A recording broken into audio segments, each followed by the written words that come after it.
Yeah, and I got some albums put up back there, man. I tried to do a little something. I know my webcam is like super poor quality, but um, No, it's all right. Yeah, you can still kind of see like the outline of them. You can't see like the details, but you can still. hello everyone, and welcome to the very first episode of Artful Conversations. This is a series in which I'll be talking to artists and discussing the creative process and everything that goes along with that. I'm very happy to introduce you all to our first guest, Nick Seyda, extremely talented freestyler, and very lucky to have him on the show today. Thanks for coming, Nick.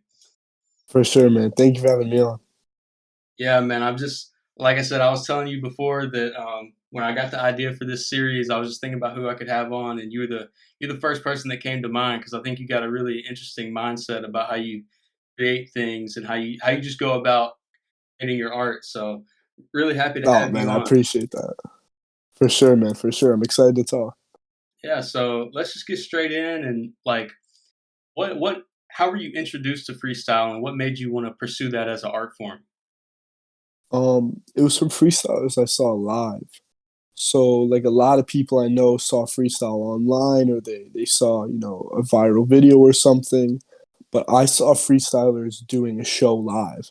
So at the New York Red Bulls, which is the closest MLS team to where I am, there's freestylers out front who do pregame shows and then halftime shows. And I went to one of these games and I saw these freestylers doing these tricks, and I was so impressed by it.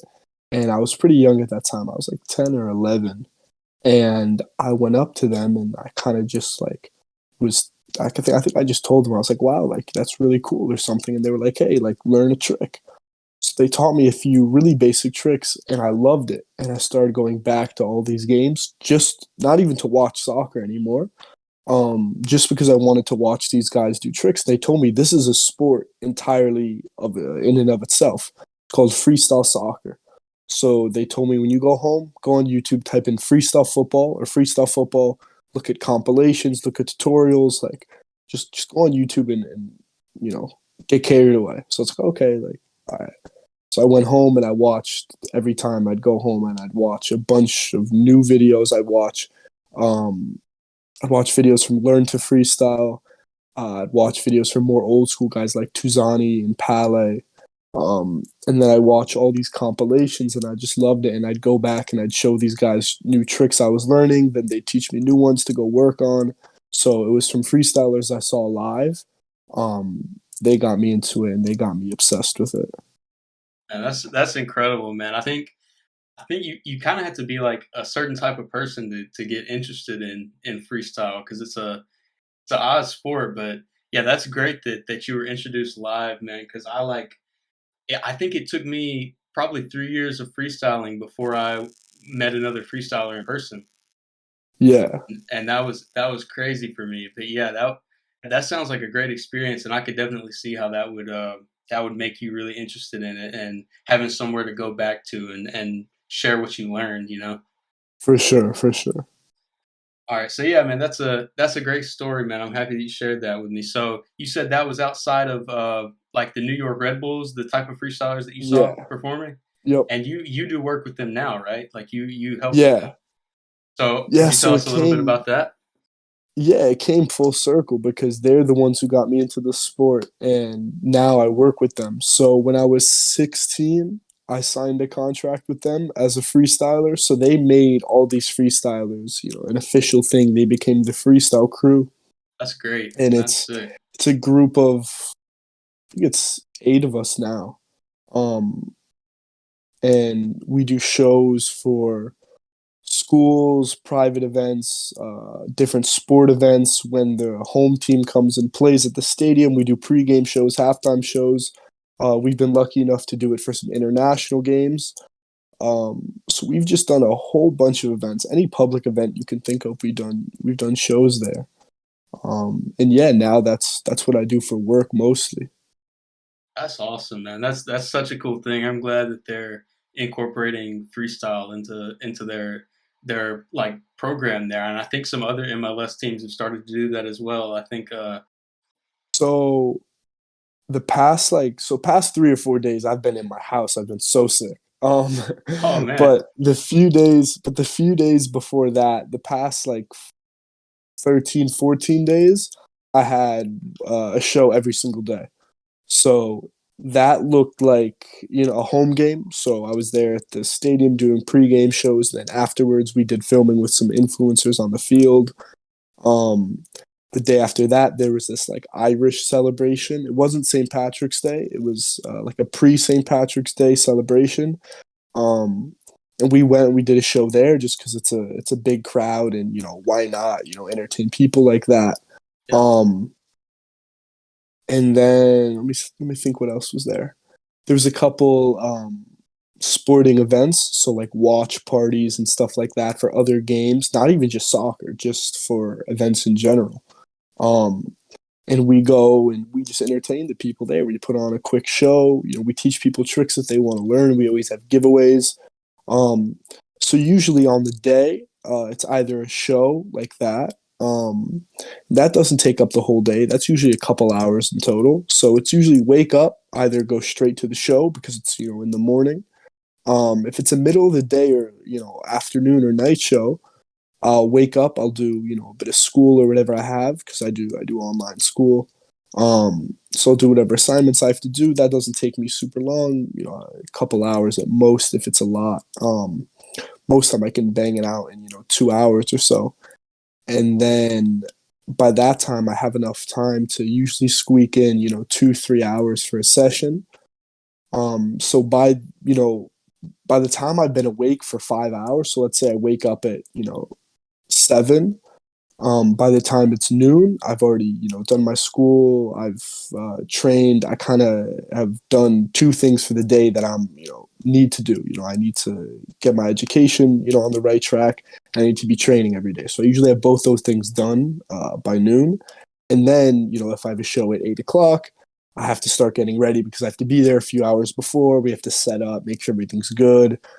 Usually we're there saying hi to people as they come in so that they kind of know we're there. And then we do our show, hang out for a little bit after. So shows usually are, if it's a 20-minute show, we're actually there for a couple hours.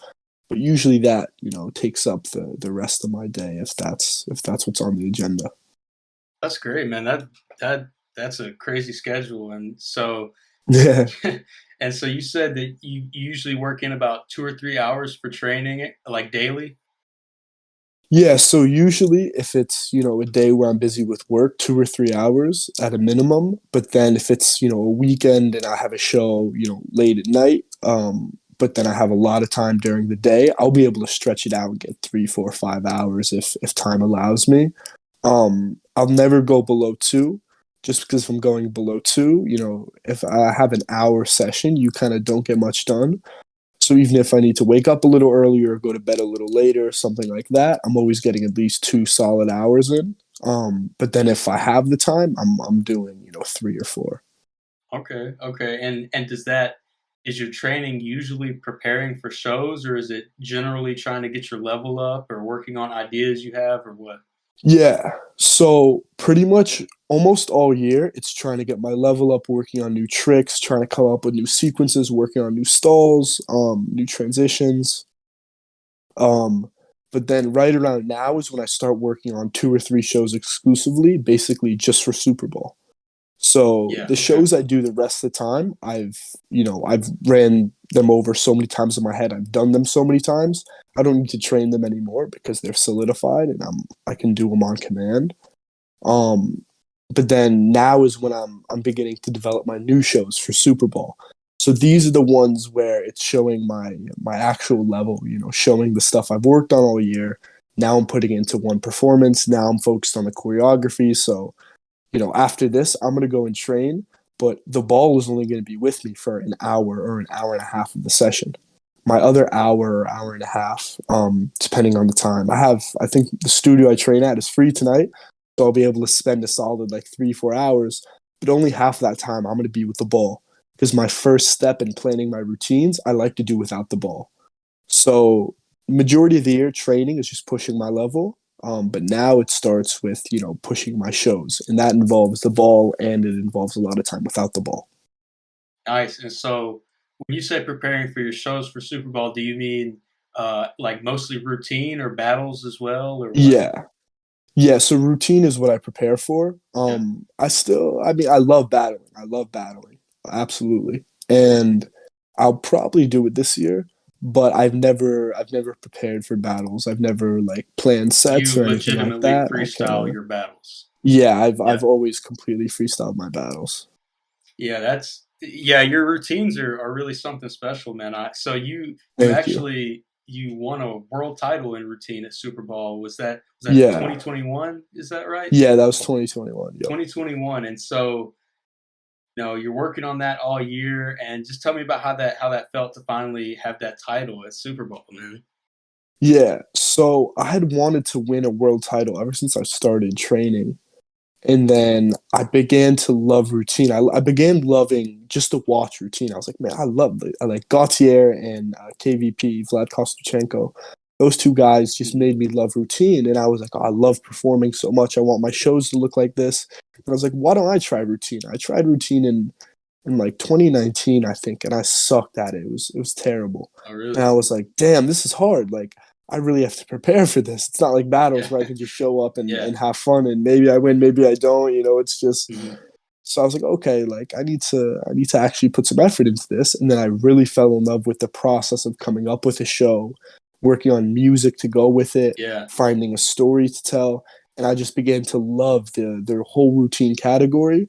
So now I consider myself more of a routine A routine freestyler, freestyle. where if I could focus on anything, it's routine every year. Yeah, that Um, that is super sick, man. Like you kind of found your niche in freestyle and what you really like.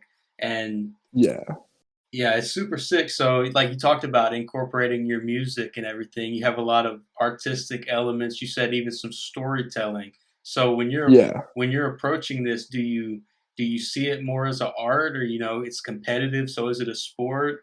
What do you see? Like how do you go about it? I always see the sport side because at the end of the day, it's a competition. There's a lot Mhm. of people there who want to win, and everyone wants to be the one to win. And if you want to be the one to win, that means you also have to want to beat everyone else. So it's a very it's a battle. There's always battles going on, and that's a very sport like thing. Um, Art on its own isn't something where you battle. You don't put two pieces of art next to each other and compare them and say, "Well, this one wins. This Yeah. goes on to the next round." Like that's not. It's not how you address art. Um, so I think the competition side makes it a sport, but then when you dissect the routines by themselves, that's when they become art. So let's say you take some of Gautier's routines or KVP's routine that won in 2018.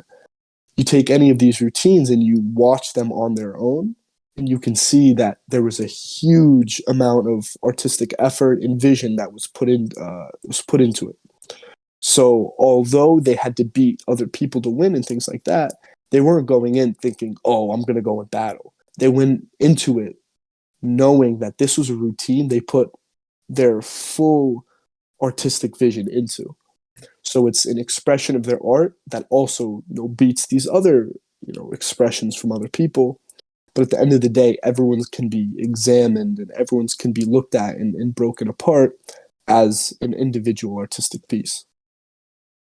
So like different aspects of freestyle are different because the battling is purely like one freestyler against another. Like it's pretty clearly a sport, but somebody just training and posting their clips, creating a project, or creating a routine that could be seen more as art.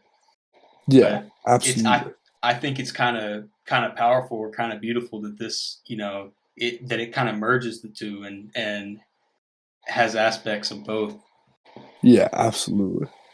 So when you're creating your routine, you mentioned like, your music and your story. What comes first? Do you think about what song you're going to use? Do you think about what tricks you want in your routine or the story? How do you go about deciding how you form one? So I usually have to hear something first. So Mhm. I'm always listening to new music, and I listen to a lot of categories of music that I don't listen to for any other reason. besides wanting to hear it to trigger my, artistic thoughts. So I'll listen to a lot of these, vibrant kind of like it's like a synthesizer. Um, these synthesized pieces where I can't hit the beats. There's no beats where it's like dun dun dun. Okay. However, the way the music kind of flows makes me feel some type of emotion, or makes me feel some type of way where I think I can kind of project that feeling through my freestyle. So when a piece of music makes me feel something, and that Yeah. feeling I think can be evoked through my freestyle, and it matches up like that, that's when I think, okay, this could be something for a routine. Um, and then there's a bunch of other things that will spark it as well, like movies and things like that. Will bring up these thoughts and ideas in my head where I think, oh, I can make a performance out of this, and I could tell a similar story, or I could tell this story um, through my freestyle, and through a shortened version of this soundtrack.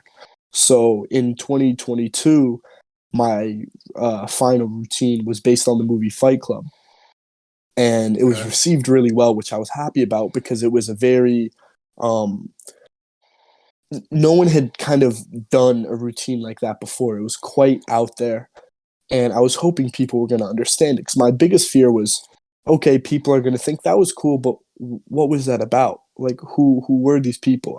My biggest fear was that nobody was going to know the movie Fight Club. But luckily, people knew the movie and they Yeah. understood, the character switch I did.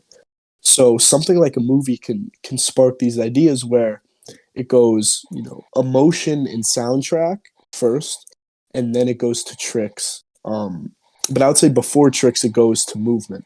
So it kind of goes, this emotion Okay. and Yeah. this soundtrack of, okay, it's kind of in my head like this, and then it goes to movement. Well, my body wants to move like this with it, and then lastly, it's the tricks.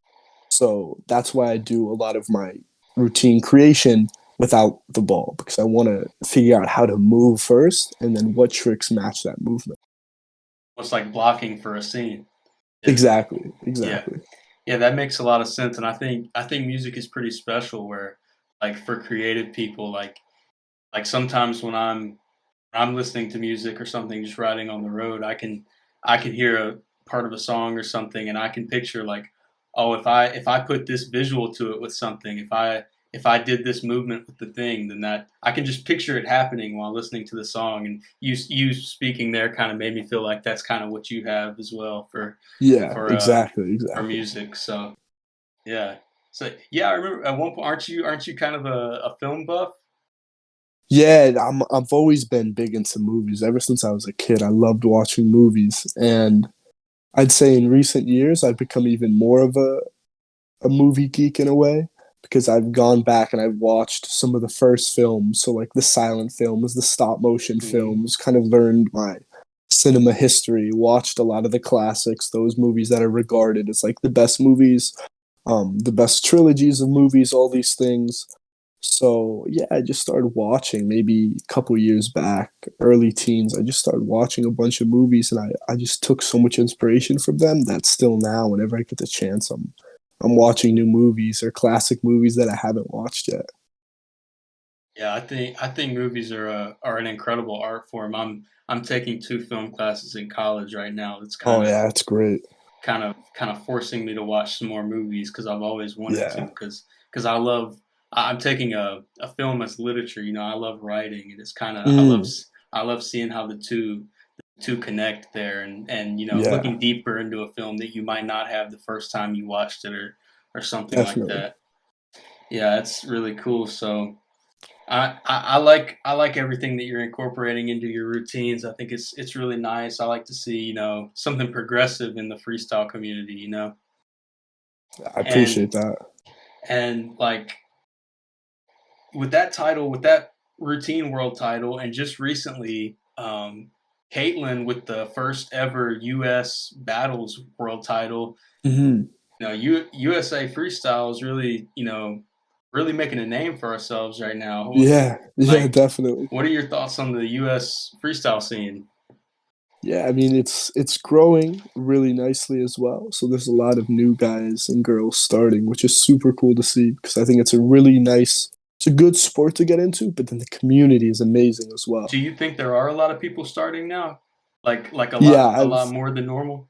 Or I than think in the past? I think in the past year there's been a lot more starting than normal because COVID like really killed things for a while. And before Okay. COVID, it was really strong. I mean, when I was starting freestyle, I was going into First Street Park in Manhattan every weekend or every other weekend, and there was no need for like a bunch of posts about a meetup or anything like that. It was just everyone knew every Saturday, every Sunday, everyone was going to be at this park at this time, and it was just you show up there sometime during the day, and the chances are everyone's there training.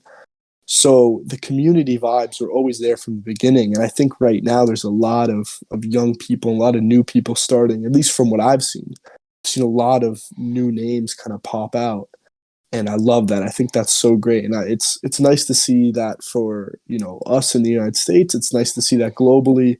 It's nice to see in the U.S. a lot of people becoming more dominant. Caitlyn winning a world title.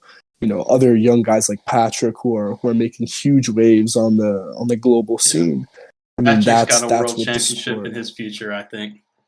Absolutely, 100%, Yeah. 100%. So it's nice to have these people who are representing your country that are just going to be putting on 100%. Yeah. I live in Mississippi, which is a state. As far as I know, I'm the only freestyler in my state. I think Yeah, maybe, I think probably. the closest to me is Atlanta. There's some Yeah, freestylers in Atlanta, but I kind of joke sometimes, oh, I'm the best freestyler in Mississippi because yeah, yeah, I don't know of any other guys. But even though I don't live closely to any freestylers, even just starting, because I feel like when I started, it was mainly just scroll through Instagram, you see everybody's training clips, and everybody just kind of welcomes you with open arms. Everybody's is a super nice and encouraging, and kind of giving you tips and everything. And just last year, I went to my first competition after 5 years of Mhm. freestyle. I'd never gone to a competition. I went to U.S. Open in Florida, Yeah, and it was like literally training and talking to the best in the world, like the best freestylers in the world, and everybody's just so nice, man. Like you know, complimenting each other's style and giving yeah, tips and everything. It was a yeah. crazy It's experience. We're really lucky with the community that we have. definitely, definitely. It's so many just nice and just cool guys who are there, and there's no egos. There's no people who are thinking, "Oh, I'm too good for this." It's like no, everyone there is has their unique stuff. They have their tricks. They have whatever they do, and wherever you go, you have those freestylers there, and you show them that respect, and that mutual respect is just resonated throughout the entire community, which is really cool.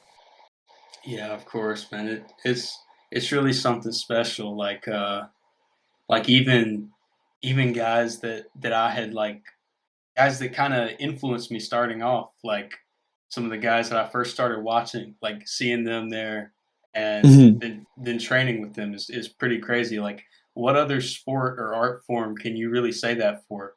Like Yeah, that you start off like and these people that are your favorite, whatever it may be, that you end up connecting with them and working with them later. yeah. It's crazy to see it. Yeah, I personally, for me, even though like it may not be like the biggest sport in the world or the biggest art form, like it's really rewarding. I feel like Definitely, you can really get a lot out of it. 100% for sure, for sure. Yeah, I think a lot of freestylers would agree with you there. I think most would agree with you. Yeah, yeah, especially like because if you stick with it, then you really kind of have to have that mindset. Like Yeah, everyone knows it as well. Every freestyler who's yeah, been in the game long enough, you feel each other's pain, you feel each other's success. yeah, man. I didn't even realize like the other day I put something or you responded to it on my story about just like and I don't train nearly as much as you do, but I've noticed like every time I go out to train, like I just feel like my body just can't handle it anymore. And I'm Yeah. like 18 years old, and I put that on my story, and like you wouldn't believe how many people slid up and were like, "Yeah, bro, me too." It was Yeah, bro. so many people, man. I didn't even know that, but yeah, and even Yeah. then, everybody like you gave me some advice, bro. Everybody's giving me advice on how to combat that. Like the community is just so Mhm. good. Yeah, definitely, definitely. Yeah, so part of the reason that I wanted to have you on is like I said, you got kind of a unique mindset. I feel like whenever you want to pursue something and you decide that you're going to, you always kind of give it 100%. So I kind of wanted to ask you one of the examples of that is when you ran a marathon with no training. Uh, Yeah.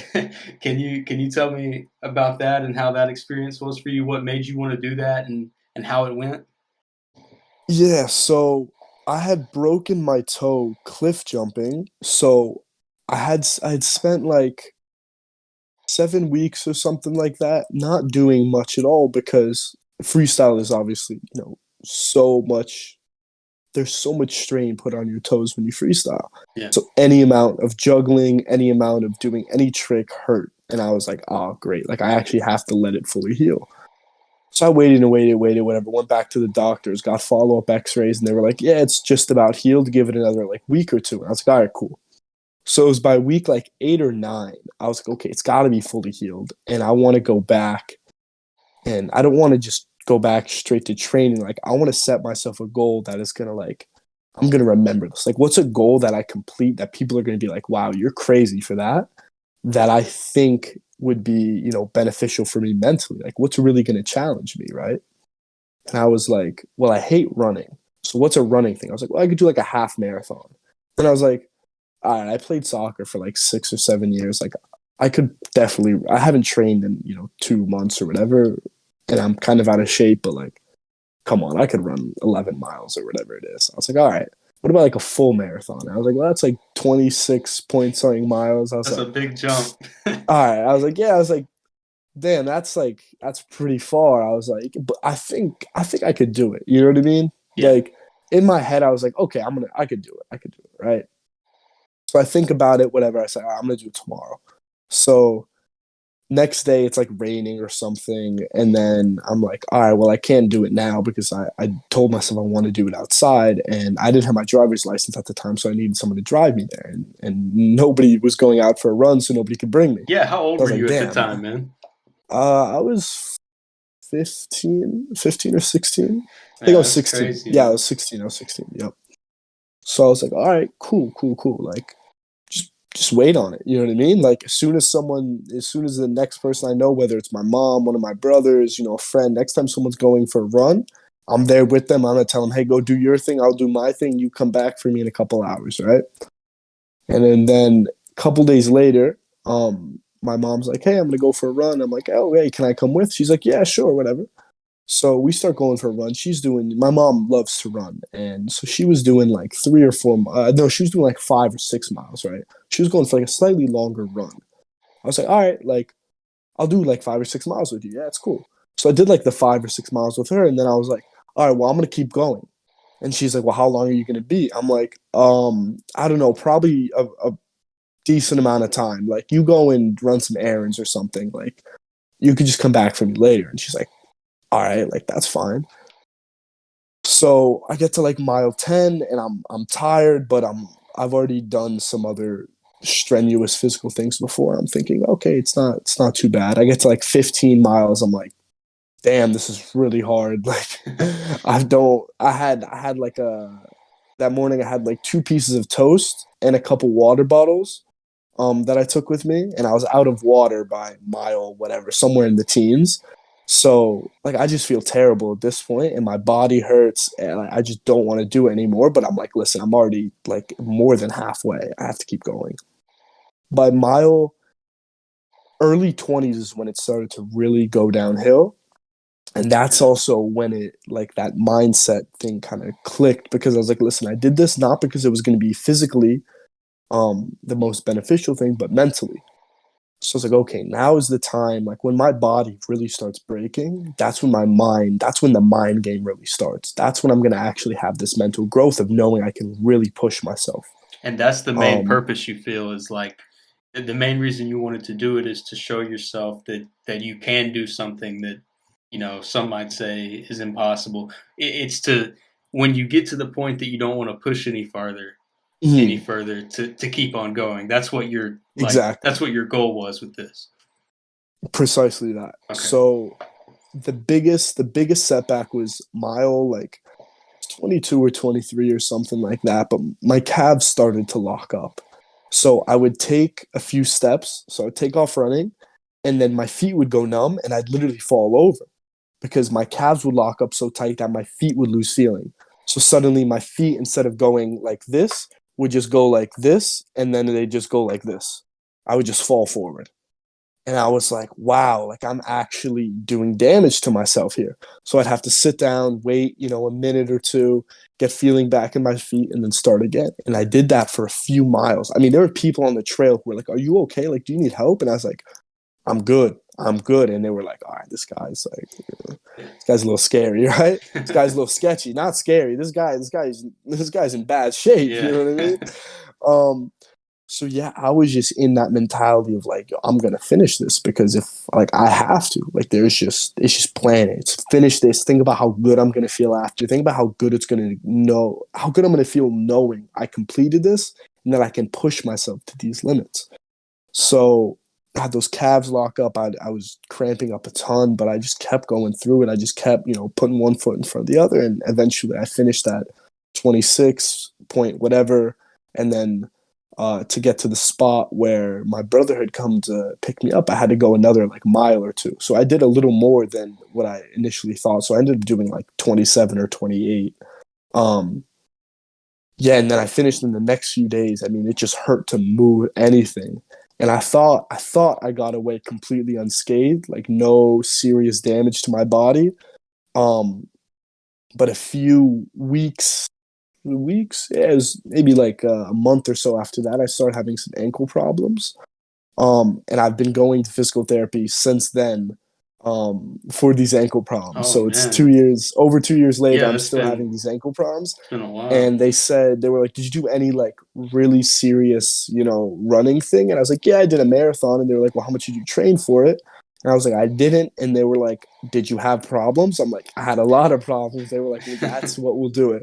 So unfortunately, I have ankle on my left side. I have some ankle problems, but besides that, I got out of it with just the discipline and mental knowledge of knowing I can push myself like that, and that was in my mind 100% worth it. Still, it's 100% worth it in my mind. Yeah, and you can apply that same mentality to something like studying. Like, let's say you're trying to become a law student, and you have to study for 9 hours a day. It's like, what if you set yourself the task now of like, from now on, there's not a single assignment I get that won't be done the same night. So you get a project that's due in 2 weeks, and you're going to have to work from the time you get home for 11 hours straight. Maybe you'll get it done before you have to leave for school the next day. It's like, see if you can work for, 11 hours straight with no Yeah. breaks and get it done and do it well. Yeah. Because guess what? Because you can do it. Like it's in your potential to do it. And then you're going to do it, and you're going to think to yourself, 2 week project. What is that? I did that 11 hours straight one time. Now you Exactly. don't stress about it as much. Now you know you can do it, and now you have this challenge that you completed already. You feel good about it. Like there's a lot of different ways you can apply that same mentality of completing really hard tasks, not just for the task, but for the mental side of it too. Yeah, also, how did it feel to push your body to that limit when I know in the past you've kinda had some health struggles and maybe you weren't physically up to that standard? How did it feel to be able to push past that, and can you share some of your struggles that you've had in the past?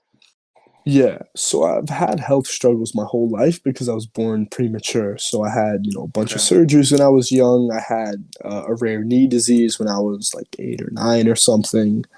Um, and then of course the kid things too. I've broken bones and things like that. Um, and the biggest one was when I was around 13. I got diagnosed with Crohn's because I became really ill. And then they were like, yeah, you have, a chronic illness of some sort. And they diagnosed me with Crohn's. But basically they told me like, yeah, you'll be physically, it'll be harder to do a lot of things. And in my mind, I didn't really consider it in the long term. I just thought, all right, give me a few months. Like once I'm out of the hospital and I'm no longer like unable to do anything, I'll probably be fine. And that's the truth of it. After a few months, I mean, it probably took me a full like year to recover in its entirety. Um, and even now, there's very few days where I genuinely feel that I'm limited in any aspect due to my illnesses. Um, That's great, man. but overall, I mean, if you do struggle with physical problems when you're in the heat of it, like when you're very sick and whatnot, your full time efforts should be put into recovery. Like you don't want to parlay when you're on the back foot. So when you're, Oh yeah, of course. when you're getting sicker, you don't try and, push to a new record of something. You know what I mean? If you're a freestyler and you get sick, you don't try and go and break your no touch record or something when you should Oh be, yeah. taking your medicine and sleeping. It's like don't be dumb with it. Um, so of course, focus on recovery and making sure you're keeping your body as healthy as possible. But then once you hit your kind of plateau, once you're here, and any improvement requires a lot of work, and any downside is kind of just unlucky. Like where I'm at now, it's like I'm not going to get any better than I am now. So now it's just okay. How hard can I push? How disciplined can I be? Um, and that is just a test of time. It's like how long will I be able to push myself like I do, and if I continue to take care of myself, how long can I be really healthy for? So to anyone with that, with those physical problems, don't view it entirely as a problem. Just view it as a thing to work around. And if you are dedicated to something, like if you have your discipline, for me it was freestyle, your illness might, your surgery, whatever it is, might, cause you some problems in the short term. But if you give yourself 6 months, if you give yourself a year and you check, your progress in a year, you'll be back to where you were or even better, in most cases. So, don't be too hard, on yourself about it. Let yourself recover, let yourself, heal the way you should. Definitely, I agree because I have Crohn's as well. So Mm-hmm. I I guess like you said, it is hindering sometimes. Like I personally struggle with like lethargy, like just not wanting to Mm-hmm. do anything because of it. Yeah. But then if I Mm-hmm. force myself to, and if I go freestyle, I always feel better afterwards. Yeah. Like 100%. it's like it's something that gives you that mountain to climb over, you know. Yeah. So yeah, and like you said, don't be too hard on yourself because of the illness. Don't beat yourself down about it, but also, sometimes I feel I may be a bit guilty of this. Don't use it as a scapegoat as well. Yeah. Like, don't say, oh well, no, I've got I haven't done anything today, but or a week or a year or whatever, but I've got this illness, so I can just attribute it to that. But you know, like you said, if you can have a discipline or something like that to have something to work towards, I feel like that's really helpful for me. Mm-hmm. When I'm in that state like that, I always feel better when I can create something in that state. Mm-hmm. Definitely. One thing that I always end up talking to people about, just like in my normal everyday life, is like I don't see any reason why this couldn't be in the Olympics. Yeah. Do you feel like that would be a good move for the sport in the first place? Do you think that is going to happen at some point in the future? What do you think about that?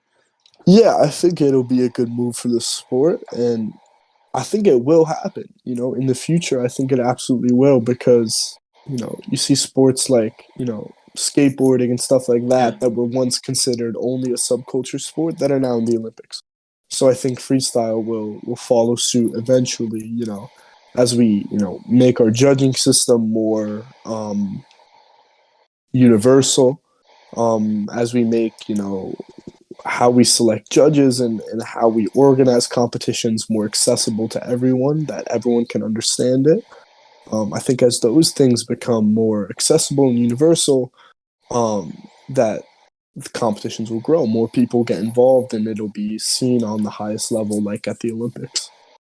Yeah, I completely agree. I think the thing that kind of solidified it for me is the Olympic Committee announced that they were going to add breaking or breakdancing to the Mm, Olympics, and that has like the exact same competition structure as freestyle. yeah, yeah, So that kind of,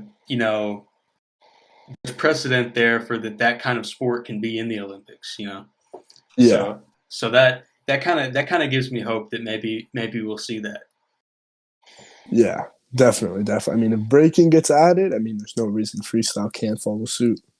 Okay, so obviously this podcast, focuses on the artistic process and, everything creative. So are there any artists, maybe, more underground kind of small artists that you like to shout out?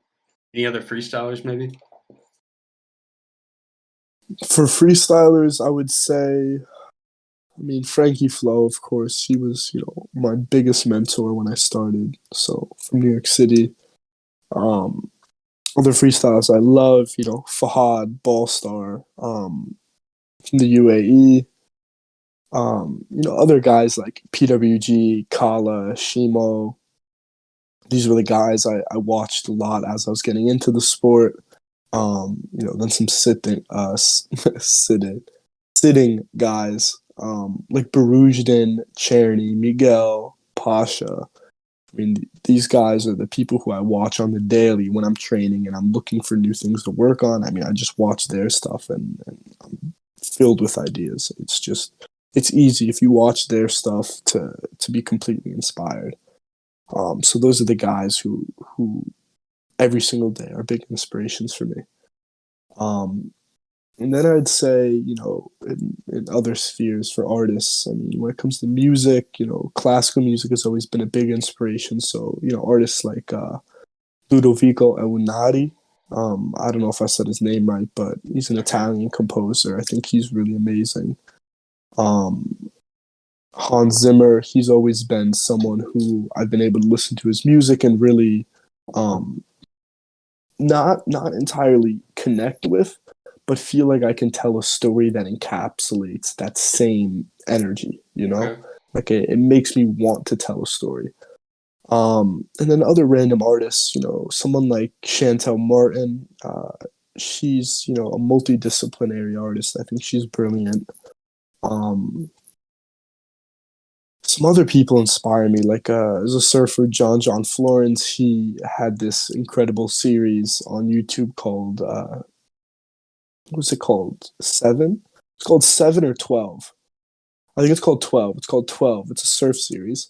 And it's following him along his year where he won the surfing world title. So I don't know what exactly it's called, but whoever gets the most points at the end of the year wins. And they follow him throughout all of these major competitions.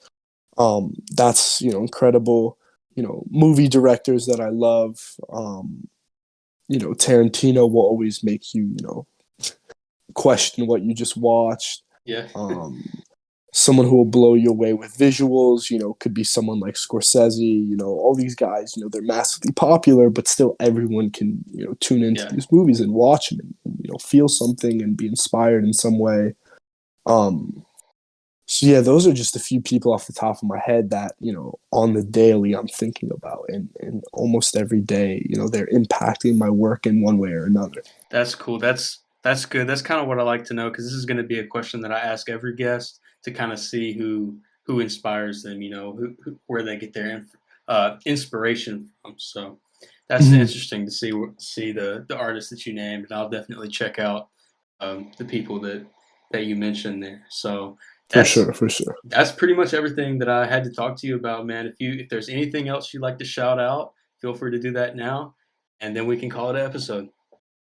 No, that's it, man. Thank you for having me on. You asked really good questions, and I'm always happy to share those things. And before we did this, you definitely narrowed them down to the impactful questions. So I can tell you that I really enjoyed it, and I'm sure your next guest will absolutely take pleasure in being a part of it as well. Yeah, man, that's great to hear. That's what I'm gonna aim for with the show. You were a great guest to have on. I'm happy how everything went. Hopefully, these technical issues that I had didn't mess up anything, but you know, Nah, I'm sure it'll be good. that's always gonna happen when you try something new. So that's okay. Yeah, But nah, yeah, it's all man, good. so much for coming on the show, and yeah, it's been a pleasure, man. And Absolutely, man. Thank you. you all for watching at home. Share this with anybody who you think would enjoy it. Leave a like and a comment. I'll take your comments into consideration, and I'll see you next time.